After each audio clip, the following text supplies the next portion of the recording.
Buenos días para todos y vamos a compartir algo que está en el Antiguo Testamento y quiero que podamos entender la palabra del Señor y lo que el Señor quiere decirnos en este día.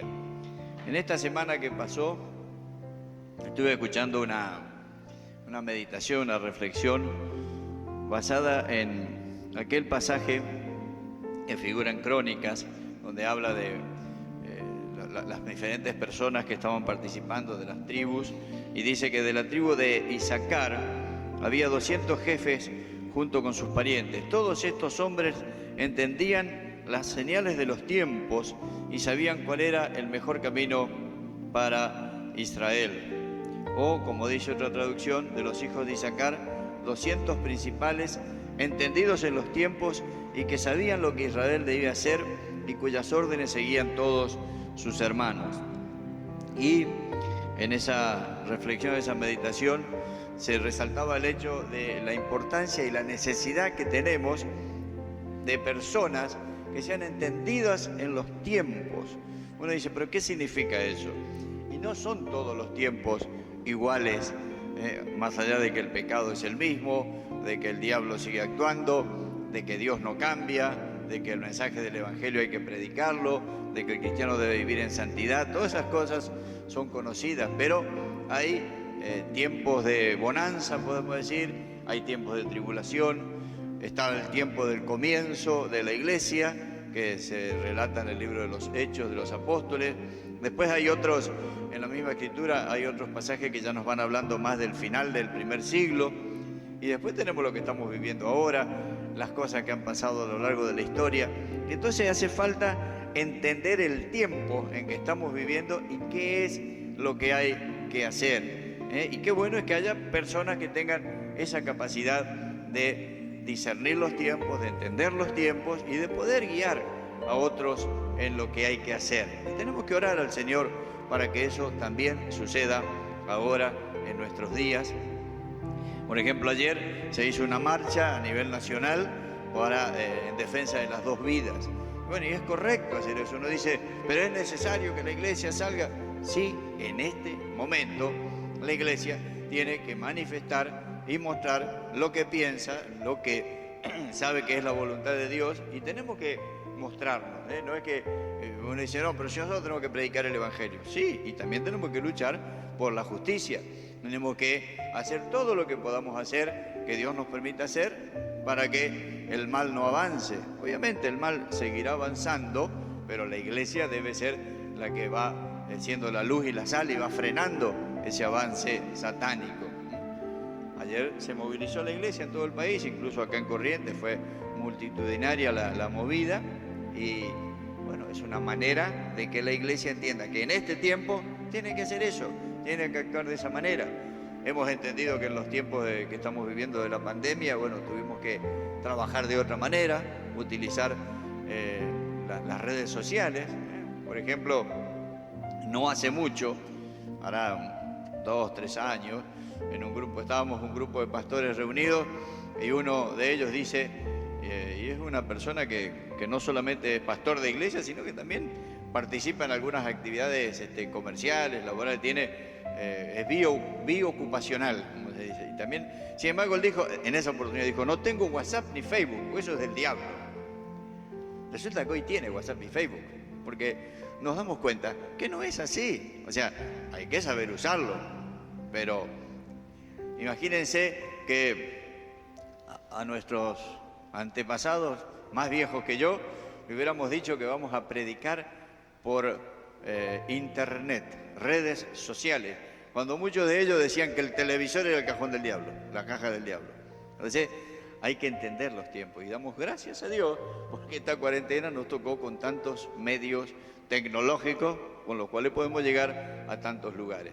Lamentamos que hay gente que no tiene, en el lugar donde vive, no tiene buen internet, pero la mayoría lo puede disfrutar. Entonces hay que ser entendidos en los tiempos.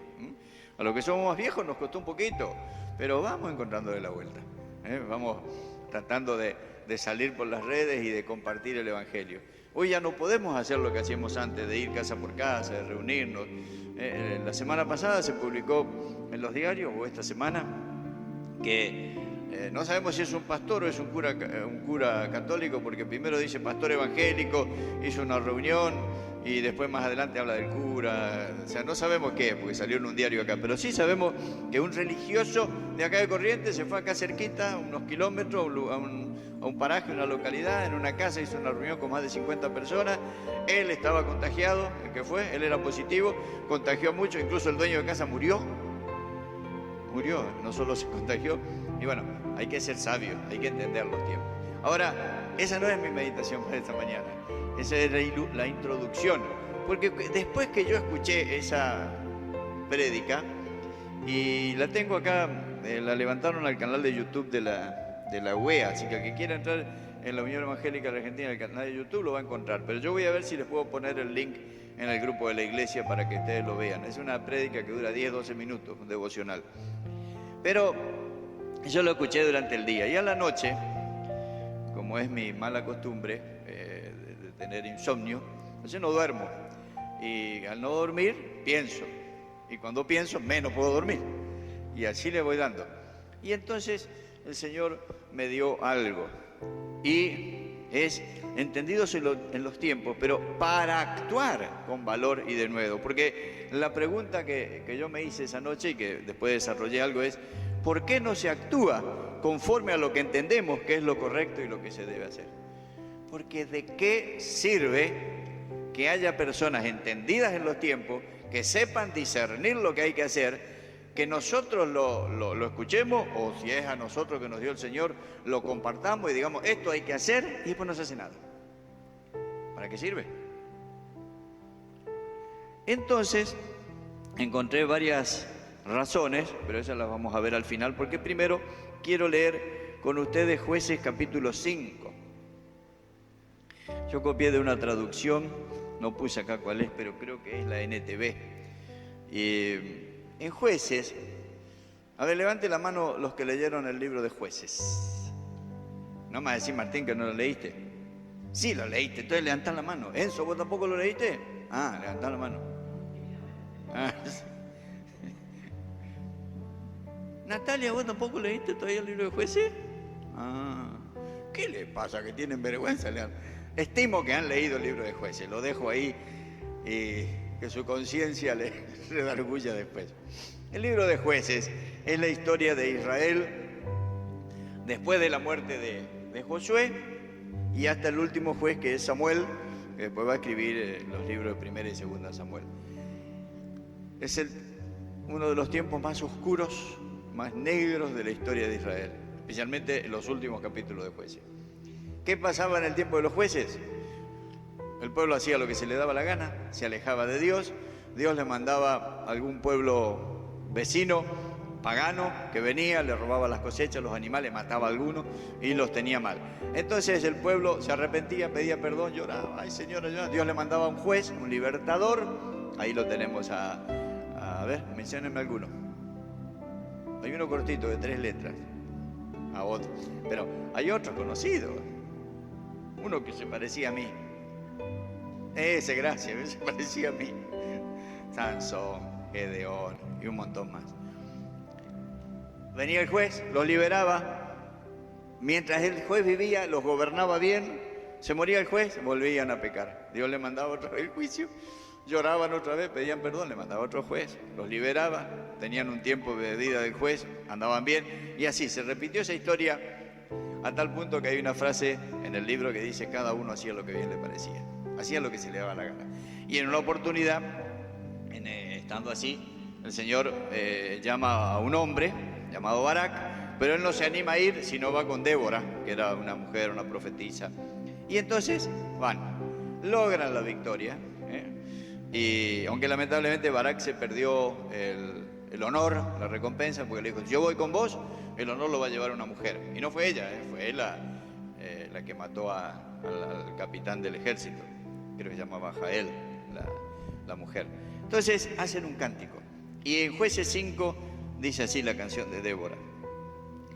Aquel día Débora y Barak, hijo de Abinoam, entonaron este canto. Cuando los príncipes de Israel toman el mando, cuando el pueblo se ofrece voluntariamente, bendito sea el Señor. Oigan, reyes, escuchen, gobernantes, yo cantaré al Señor, tocaré música al Señor, el Dios de Israel. Oh Señor, cuando saliste de Seir, cuando marchaste desde los campos de Edom, tembló la tierra, se estremecieron los cielos, las nubes derramaron agua. Temblaron las montañas al ver al Señor, el Dios del Sinaí, al ver al Señor, el Dios de Israel. En los días de Sangar, hijo de Anat, en los días de Jael, los viajeros abandonaron los caminos y se fueron por sendas escabrosas. Los guerreros de Israel desaparecieron hasta que yo me levanté. Yo, Débora, me levanté como una madre en Israel. Cuando escogieron nuevos dioses, llegó la guerra a la puerta de la ciudad, pero no se veía ni un escudo ni una lanza entre 40.000 hombres de Israel. Mi corazón está con los príncipes de Israel, con los voluntarios del pueblo, bendito sea el Señor. Ustedes, los que montan asnas blancas y se sientan sobre tapices, y ustedes, los que andan por el camino, pónganse a pensar. La voz de los que cantan en los abrevaderos relata los actos de justicia del Señor, los actos de justicia de sus guerreros en Israel. Entonces el ejército del Señor descendió a las puertas de la ciudad. Despierta, despierta, Débora, despierta, despierta, y entona una canción. Levántate, Barak, lleva cautivos a tus prisioneros, oh hijo de Abinoam. Los sobrevivientes descendieron con los nobles, el ejército del Señor vino a mí con los valientes. Algunos venían de Efraín, cuyas raíces estaban en Amalec. Benjamín estaba con el pueblo que te seguía. Desde Maquir bajaron capitanes, desde Zabulón los que llevan el bastón de mando. Con Débora estaban los príncipes de Isaacar. Isaacar estaba con Barak y tras él se lanzó hasta el valle. En los distritos de Rubén hay grandes resoluciones. ¿Por qué permaneciste entre las fogatas escuchando los silbidos para llamar a los rebaños? En los distritos de Rubén hay grandes titubeos. Galaad habitó más allá del Jordán. Y Dan, ¿por qué se quedó junto a los barcos? Aser se quedó en la costa del mar, permaneció en sus ensenadas. El pueblo de Zabulón arriesgó la vida hasta la muerte, misma a ejemplo de Neftalí en las alturas del campo. ¿Qué es lo que vemos acá? Que en el cántico Débora menciona diferentes tribus y hay 2 o 3 tribus de las cuales dice que tuvieron grandes resoluciones. Por ejemplo, la tribu de Rubén. Dice, hubo resolución. ¿Qué significa eso? Que ellos, cuando se enteraron de que Débora y Barak estaban llamando a la batalla y que había que ir a destruir al ejército enemigo para recuperar la libertad y recuperar su territorio y recuperar sus sembrados y todo lo que le robaban los enemigos, estos dijeron, y no se olviden una cosa, que la tribu de Rubén era la más grande, era la primera y era muy grande. Ellos dijeron, hay que ir, esto es bueno. Hubo grandes resoluciones, tenemos que ir, pero después dice, hay titubeo. En definitiva, la tribu de Rubén, que fue, por decir así, una de las que dijo, hay que hacer esto, no fueron. O sea, eran entendidos en los tiempos, entendieron que tenían que ir, supieron que había que ir a luchar contra el enemigo, pero no fueron, se quedaron. ¿No ve que le dice, ¿por qué te quedaste escuchando a los rebaños, cuidando a las ovejas? Y después menciona a Dan, otra de las tribus, y dice, ¿por qué se quedó junto a los barcos? Quedó cuidando sus barcos, tal vez eran pescadores, y Aser se quedó en la costa del mar, permaneció en sus ensenadas. Esos lugares, ¿saben lo que es una ensenada, no? En la costa del mar, es un lugar tranquilo, un lugar donde se puede quedar, los vientos no molestan, y ellos se quedaron tranquilos. En cambio, Zabulón dice, arriesgó la vida hasta la muerte, y también Neftalí. Y lo mismo antes lo había dicho de la tribu de Efraín, de Benjamín y otras más. Entonces, ¿qué le pasó a este pueblo? Miren, yo copié de diferentes versiones ese versículo donde dice lo de Rubén. Dice, ¿por qué? La Biblia al día dice, ¿por qué permaneciste entre las fogatas escuchando los silbidos para llamar a los rebaños? En los distritos de Rubén hay grandes titubeos. En la de Jerusalén, una Biblia católica dice, ¿por qué te has quedado en los corrales escuchando los silbidos entre los rebaños? En los arroyos de Rubén, grandes son las intenciones. Hay un dicho que dice que el camino al cielo está empedrado de intenciones, y el camino al infierno también. Intenciones, pero que nunca se hacen realidad. En otra traducción dice, junto a los arroyos de Rubén se contentan con palabrería. Hablan, vamos, sí, hay que hacer, pero no hacen nada. Otra, la Biblia en lenguaje sencillo dice, prefirieron quedarse a cuidar las ovejas que acompañarte a la batalla. Dice, entre las acequias, o sea, ahí encerrado, ahí decide grandes cosas, pero de ahí a hacerlas realidad, no hay nada. Y esta frase es dura, dice, en los escuadrones de Rubén hay grandes hombres de corazón miedoso. Una vez escuché decir a un pastor que cualquiera de nosotros, bueno, él usó como ejemplo a Napoleón, ¿se acuerdan de Napoleón? En su momento fue poderoso. Dice, todos si estamos encerrados en una celda somos Napoleón. O sea, yo estoy adentro y saben lo que voy a hacer si salgo de acá. Voy a cambiar el mundo, voy a destruir a los tiranos, voy a sacar a los invasores, voy a dar justicia para el pueblo. Cuando salgo a la calle soy igual que todos los demás. No pasa de intenciones, no se hace realidad. Y bueno, hay otras traducciones interesantes, ¿no? Pero, por ejemplo, acá en la NTV dice hubo gran indecisión. O sea, no se hizo realidad. El viejo dicho, del dicho al hecho hay mucho trecho. Y hay que hacer.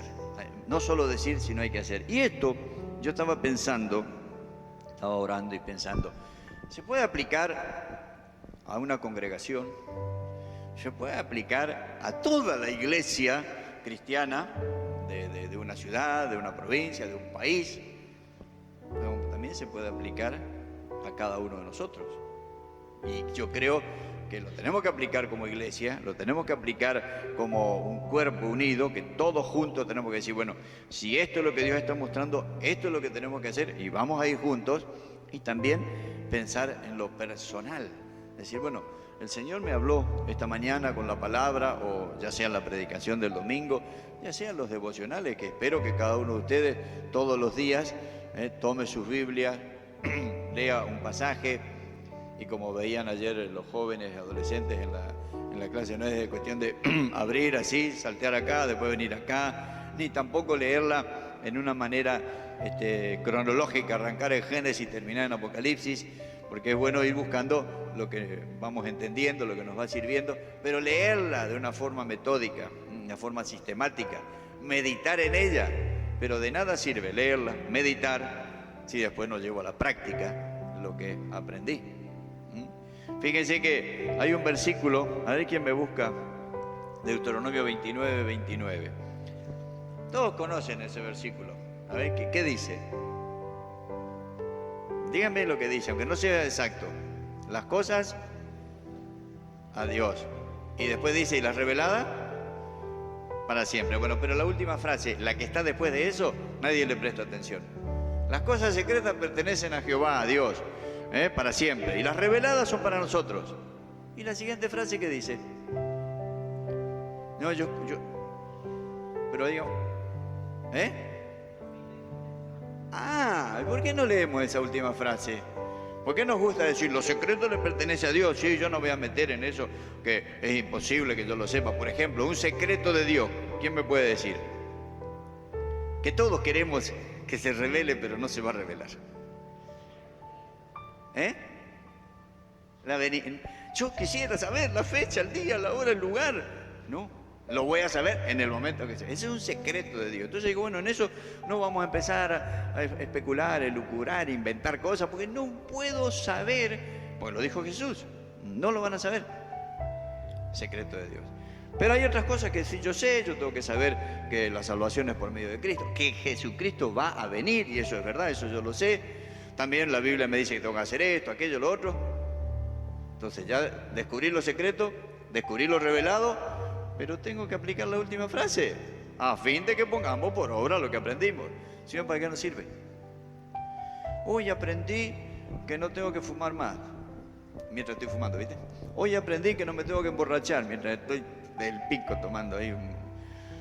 Hoy, no, si aprendo algo, tengo que ponerlo en práctica. Hoy aprendí que tengo que ir a mi casa, leer la Biblia, orar, tengo que compartir el Evangelio, tengo que vivir en santidad. ¡Ay, qué lindo lo que aprendí! Bueno, si no lo practico no sirve.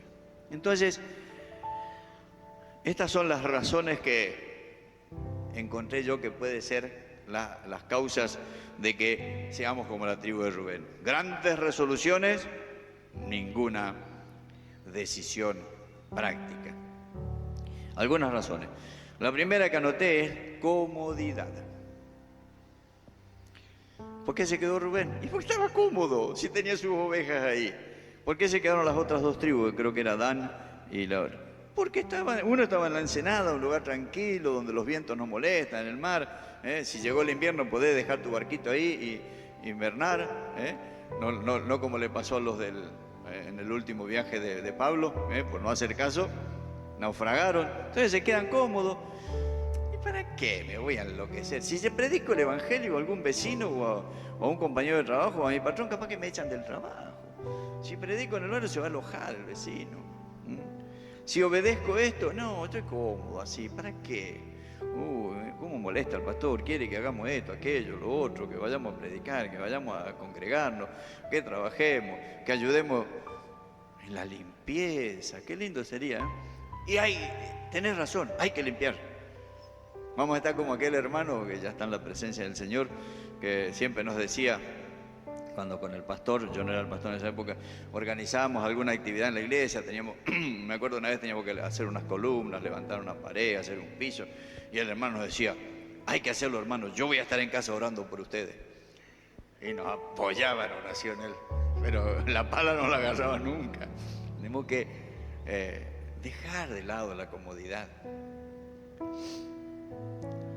¿Ustedes imaginan lo que es vivir en el cielo, rodeado por todos los ángeles, y que esos ángeles te rindan los honores porque sos el creador, y que no tengas ningún dolor porque no existe, que no tengas frío ni calor, que no tengas hambre ni sed, y de pronto decir, no, yo tengo que dejar esta comodidad porque si yo no la dejo, la humanidad está condenada y se van todos al infierno. Y dejar esa comodidad y venir y nacer como un bebé y sufrir todo lo que, o sea, pasar todo lo que pasa un bebé, depender de otras personas, después ser maltratado, tener hambre, tener sed y después morir. Eso es dejar la comodidad. Eso es dejar la comodidad. Eso hizo Jesús por nosotros. Y a nosotros nos cuesta a veces dejar la comodidad de mi casa. Yo entiendo que a veces estamos tan cansados o doloridos por alguna razón que por ahí no queremos salir ni para ir a la iglesia, ni siquiera para ir a ningún lado, ni al trabajo. Y miren, a mí me habían dicho en estos días si yo quería ir a comer un asado ahora en un lugar, en un parque acá afuera de la ciudad, y es lindo, ¿o no? Y bueno, pues ni eso tenía ganas porque físicamente no me siento bien. A veces no tenemos ganas, pero tenemos que dejar la comodidad, y especialmente si es para el servicio del Señor. ¿De qué sirve entender lo que hay que hacer y no hacerlo? Pero hay otra razón para no detenerme mucho en esa: el miedo. Esa es otra.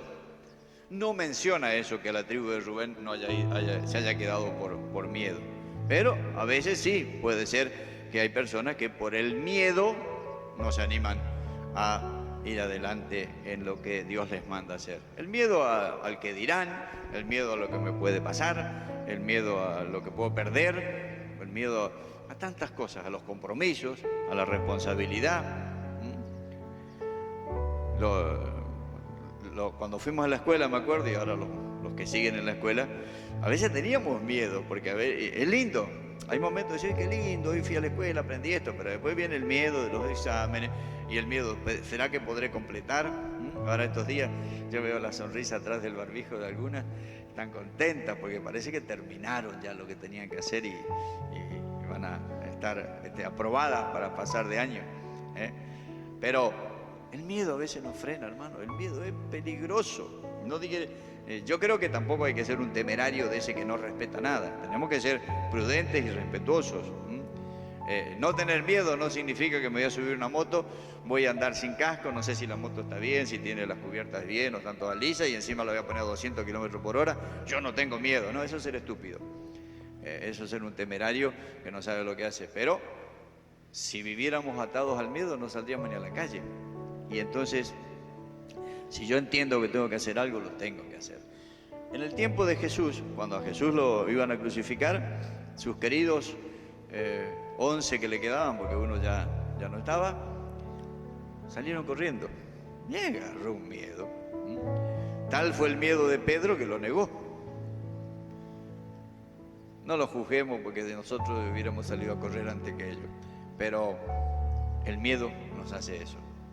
El miedo fue posiblemente lo que hizo que, posiblemente, no es Juan Marcos cuando salió en el primer viaje misionero de Pablo y Bernabé, después se volvió a mitad de camino. Creemos que fue el miedo, un poco también puede ser la comodidad, quería volver a la comodidad de su casa con su mamá, era jovencito, y a veces eso nos impide cumplir lo que tenemos que hacer.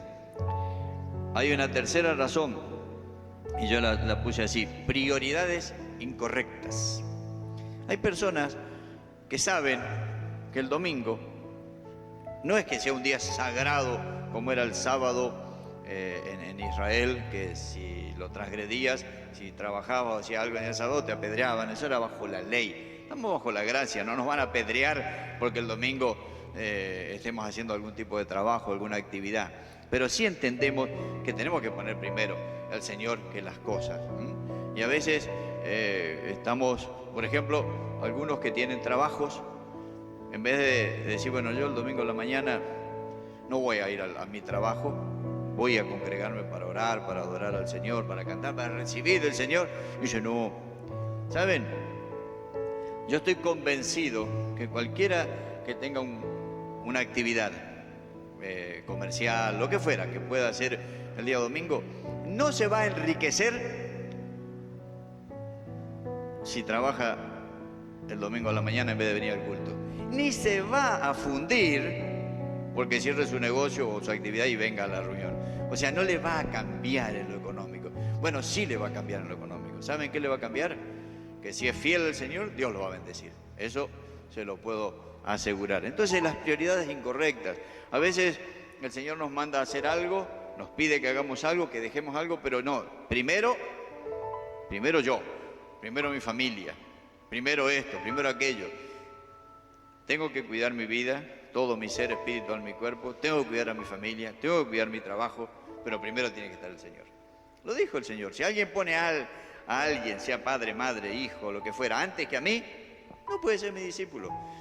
Cuando la Biblia dice, porque mejor dicho, no está perfectamente traducido, cuando el Señor dice, el que no aborrece padre o madre, no es lo que nosotros entendemos por aborrecer, odiar, sino el que no pone a su padre y a su madre después de a mí, o sea, primero yo y después ellos, no puede ser mi discípulo. El Señor no nos está llamando a odiar ni a aborrecer.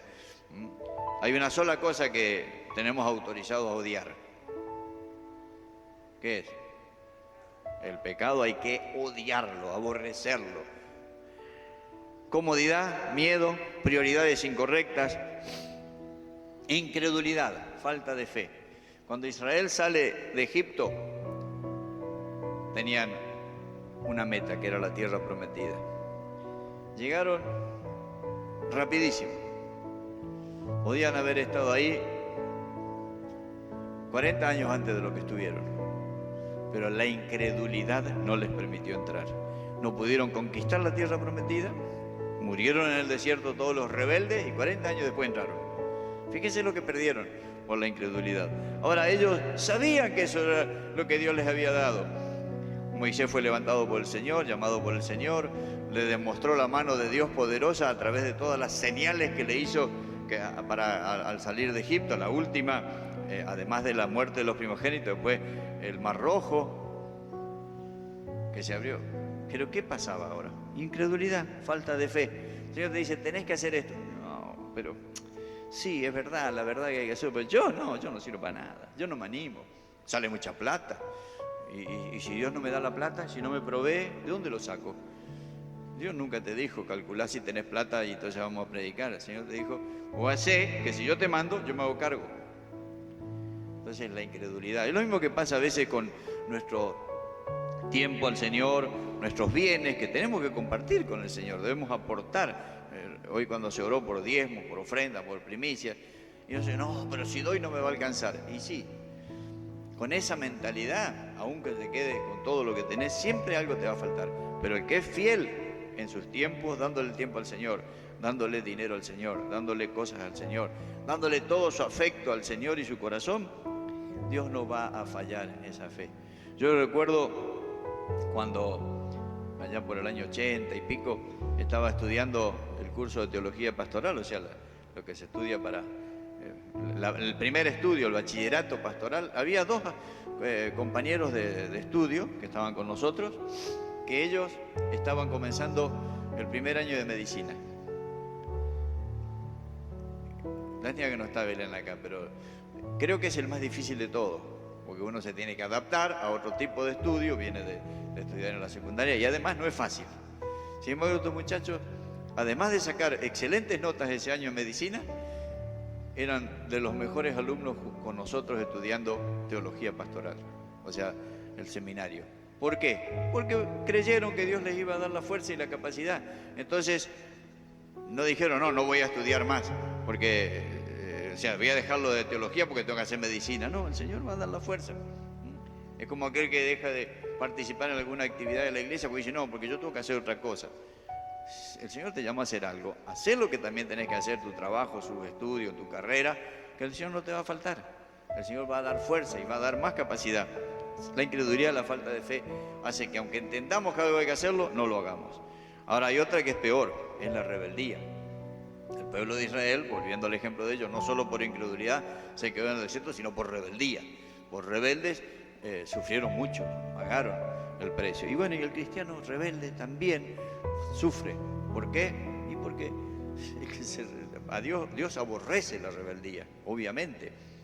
Fue la rebeldía, además del orgullo y la soberbia, lo que hizo que Satanás, Lucifer, sea expulsado del cielo.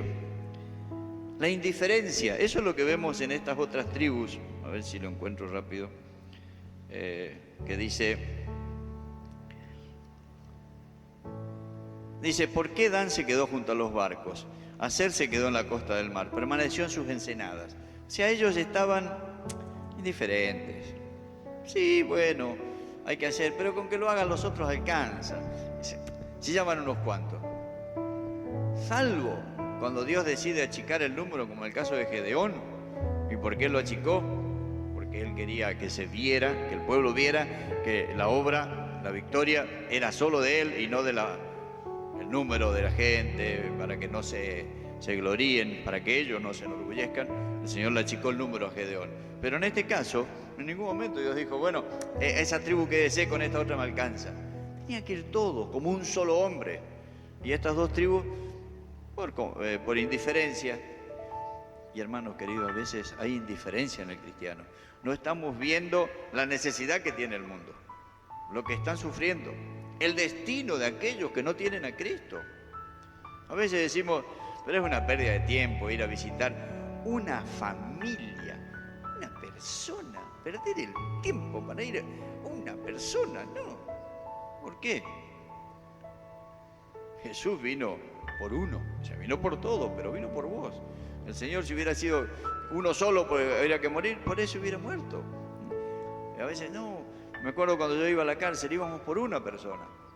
Después se fueron agregando otros, pero mediante que uno fue por una, esos fueron ganando a otros. Se entra a una casa por una persona y después se empieza a ganar un montón de gente para Cristo.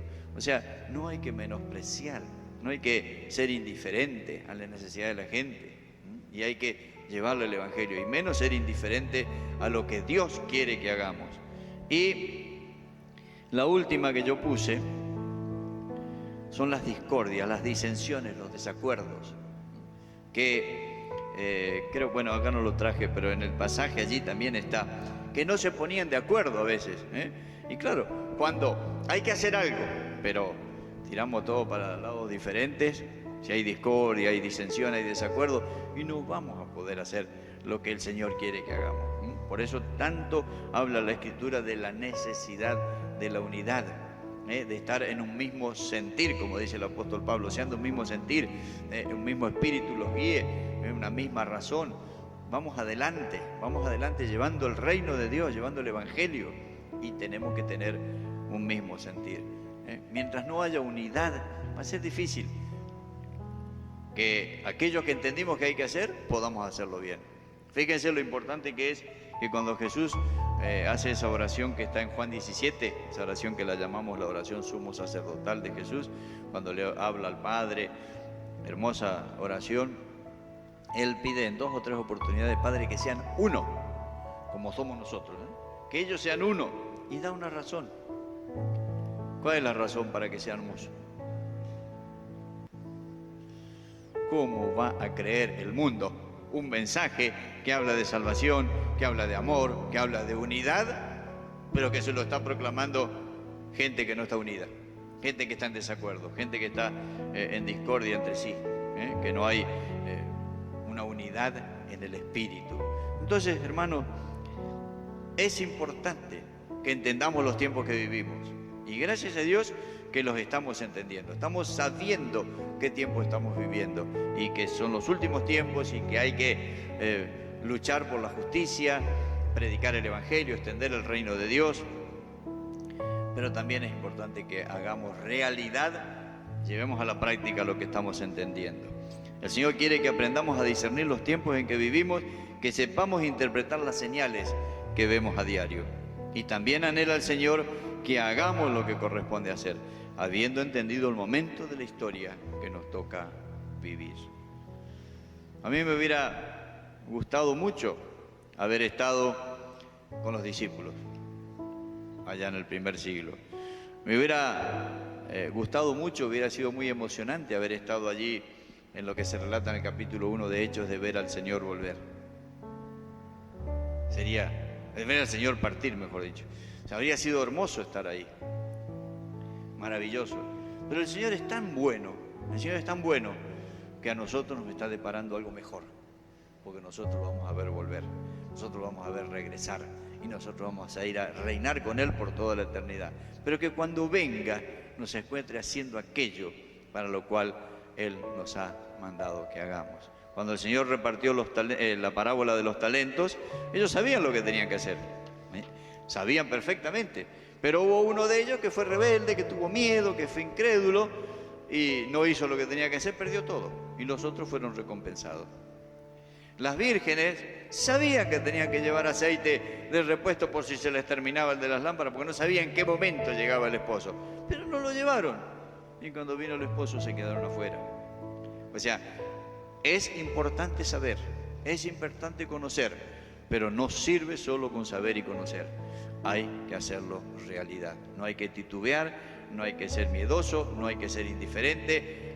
Hay que poner las prioridades en el orden correcto y el Señor se va a glorificar. Él tiene grandes cosas para hacer en nosotros y a través de nosotros. De nosotros depende que eso sea realidad. Amén.